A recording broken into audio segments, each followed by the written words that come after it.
నా ప్రియమైన సహోదరీ సహోదరులకు వందనాలు. మనమందరం ఒక ప్రణాళికతో మన లక్ష్యాలని ఏర్పరచుకుంటాం. మంచి భవిష్యత్తు గురించి కలలు కంటాం. అయితే మిమ్మల్ని ఒక ప్రశ్న అడుగుతాను. మీ జీవిత లక్ష్యం ఏమిటి? మీ లక్ష్యం డబ్బు సంపాదించటమా, లేక విజయం సంపాదించటమా, లేక గుర్తింపు సంపాదించటమా? ఏ లక్ష్యం మీ జీవితంలో శాశ్వతమైనది? మనం గుర్తుంచుకోవలసింది, ఈ భూమిపై ఇక్కడ మనం సాధించింది మాత్రమే లక్ష్యం కాదు.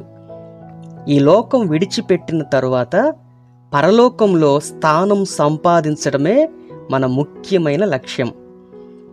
మనం తాత్కాలికమైన లక్ష్యాల మీద ఎక్కువ దృష్టిని ఉంచుతున్నాం, కానీ శాశ్వతమైన లక్ష్యం పరలోకం మీద మన దృష్టిని ఉంచలేకపోతున్నాం. ఈ భూలోకంలో ఉన్న నీ కుటుంబాన్ని సంతోషపెట్టడం పైనే నీ దృష్టిని ఉంచుతున్నావు, కానీ నిన్ను సృష్టించిన దేవుని సంతోషపెట్టాలని ఆలోచించటం లేదు. బైబిల్ గ్రంథంలో ఈ విధంగా ఉంది. మత్తయి సువార్త 6వ అధ్యాయము 33వ వచనంలో, మీరు ఆయన రాజ్యమును నీతిని మొదట వెదకుడి, అప్పుడు అవన్నీ మీకు అనుగ్రహింపబడును అని వ్రాయబడి ఉంది. మన ప్రాథమిక లక్ష్యం దేవుని రాజ్యం, ఎందుకంటే అది శాశ్వతమైనది. మన దృష్టి దేవుని మీద ఉన్నప్పుడు ఈ భూలోకంలో మన అవసరాలన్నీ దేవుడు తీరుస్తాడు, మనకు సహాయం చేస్తాడు.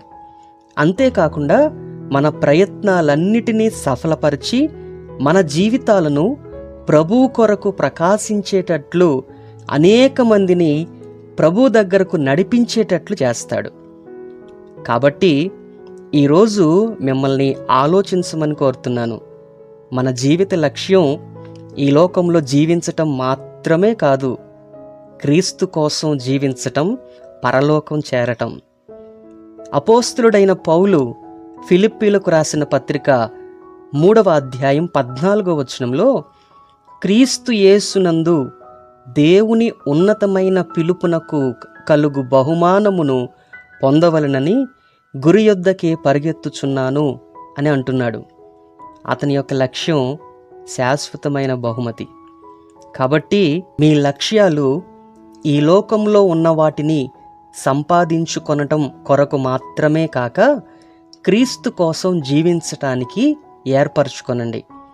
విశ్వాసంతో దేవునిలో కొనసాగండి. శాశ్వతమైన రాజ్యంలో స్థానాన్ని సంపాదించుకొనండి. ప్రభువు మీకు సహాయం చేయునుగాక.